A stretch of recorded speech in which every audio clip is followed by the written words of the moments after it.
Yes. You see, I saw something in the life of Joseph that I love so much. The introduction of Joseph in the Bible was that he was introduced as a dreamer. Yes. They introduced him as what? A dreamer. But you see, Joseph did something I love so much. He had growth in his life. Somebody say growth. Growth. Say growth. Growth. Say advancement. Advancement. Joseph had advancement in his life. The first time he dreamt, it was only his brothers that bowed down and worshipped him. But the second time he dreamt, his father and the mother worshipped him. That was the first thing I saw, that this young man had the capacity of growth in him. He never dreamt the same level of dream as every other time. Anytime you see Joseph in the story, you discover that Joseph have advanced. He started by dreaming that his brothers bowed and worship him. The second dream, he dreamed that his father, the mother joined together and worship him. Then he was casted in a pit. He was taken to the house of Potiphar. The next place they started telling us about Joseph, they were telling us that Potiphar turned the entire house and gave in the hand of Joseph. I believe it was no longer dream that gave him that position.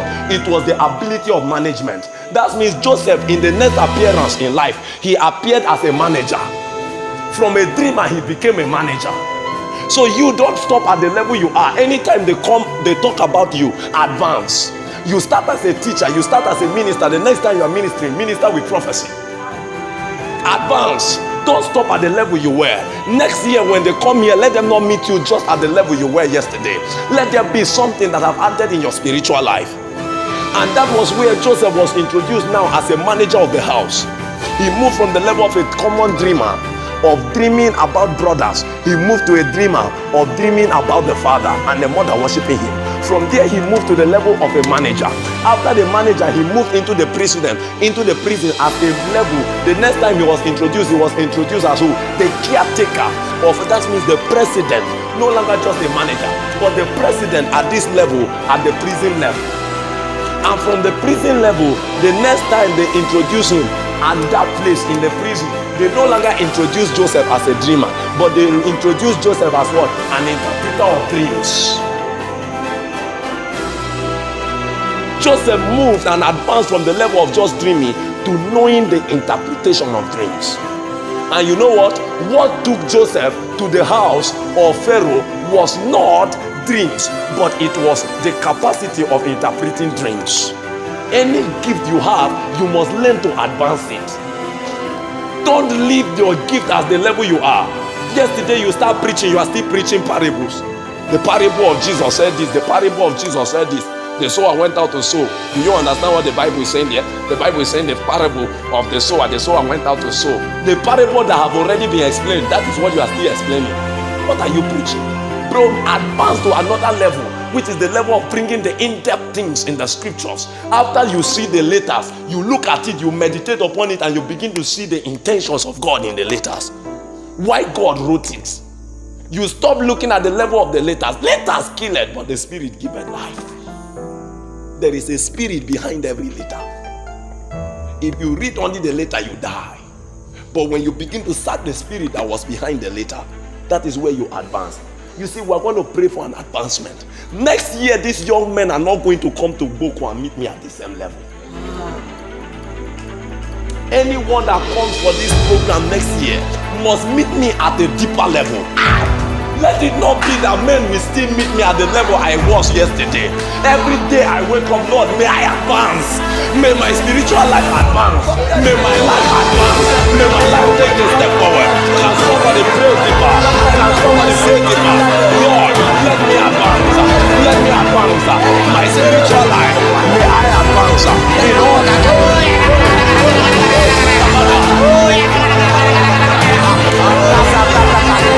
Thank you, Jesus. Thank you.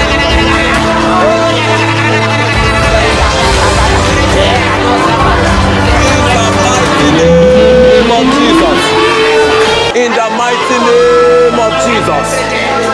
In the mighty name of Jesus. Somebody shout fire. Shout it like you mean it. Listen, our prayer is tied on three things. And that is what? My life, my ministry, my nation. You see,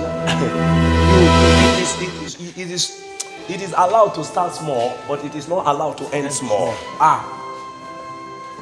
That is why they said do not despise your little beginning. They did not say, they did not say, do not despise your little remaining.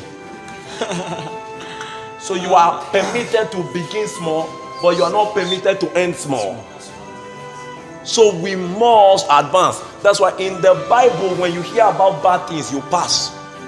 That is why they said, even though I walk through the valley of the shadow of death. They did not say, even though I sit in the valley of the shadow of death. When you begin to wait for some circumstances to live your life, 10 years you are still there. Sir, check your life very well. This is not walk through. They did not say remain in there. They said you should advance, pass through, walk through. Even though I walk through the valley of the shadow of what? Death, I shall do what? Fear no evil. The time you should fear no evil is when you are walking through.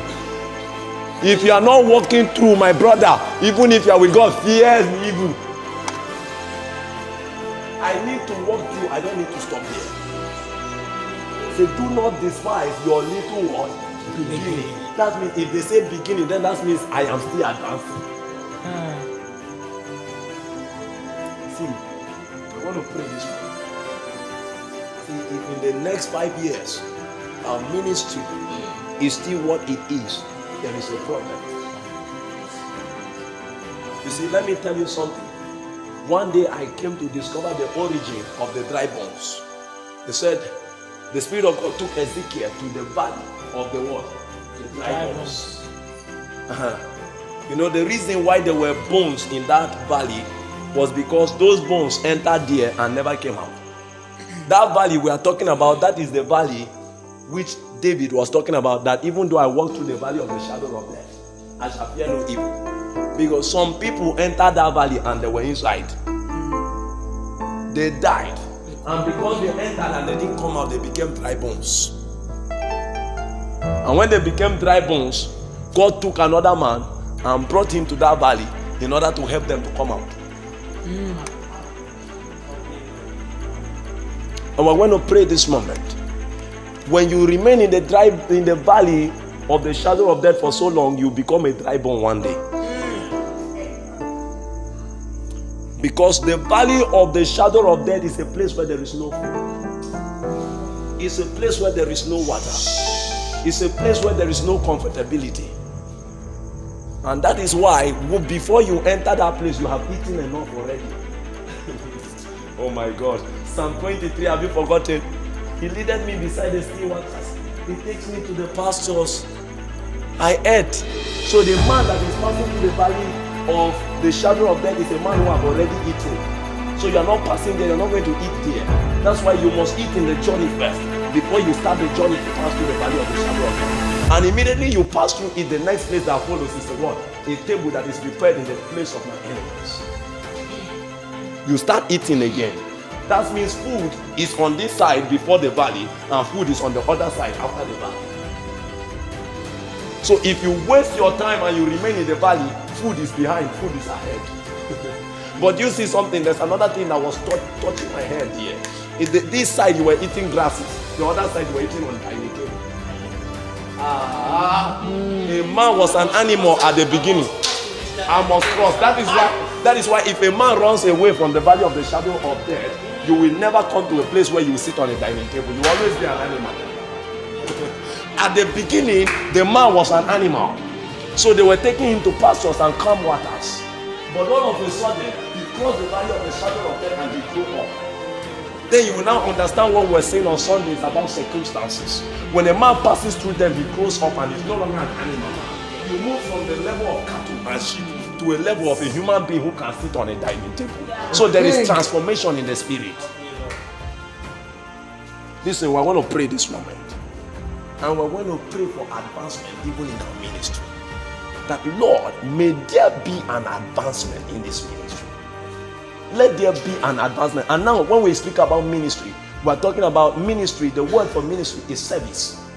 Service. That's why we got the word minister. When they say you are a minister, you are a servant. Minister means service. You render service. So ministry is service. What they are serving. Now we are going to pray. And this one we are praying, the ministry we are praying upon now is personally what you are serving in. Anything that God has called you to serve in, music, whatever. You are praying this moment for an advancement in my ministry. That is the personal. Then we talk about the general ministry, which encompasses all our ministries inside. So the ministry of preaching is ministering inside the ministry. The ministry of singing is ministering inside the ministry. Now we're going to pray that every ministry, my ministry, this ministry, let there be an advancement in it. Are you getting me? Are you getting me? Let's pray this moment seriously over this. Every one of us here, you have a place that God has selected you in to minister. That is why you are all ministers. Everyone is a minister. It's a reality. Yes. Don't mind me when I actually try, it's because of sometimes the way people do take it in order to mean other things, to suit other things that people want to actually use it for, that I tell you people that. But the reality is this, that everybody is a minister. But you have your own field where you have to minister, and you must understand the jurisdiction and the levels of ministries. Some are higher than others. That is the reality. But all is the service of God. Some have responsibilities that are more tangible, that are more serious than others. That's why when the King Saul, went and ministered in another ministry, which was not his ministry, there was a problem. We are going to pray this moment quickly, and we are going to declare an advancement in my ministry, an advancement in this ministry. Come on, somebody pray.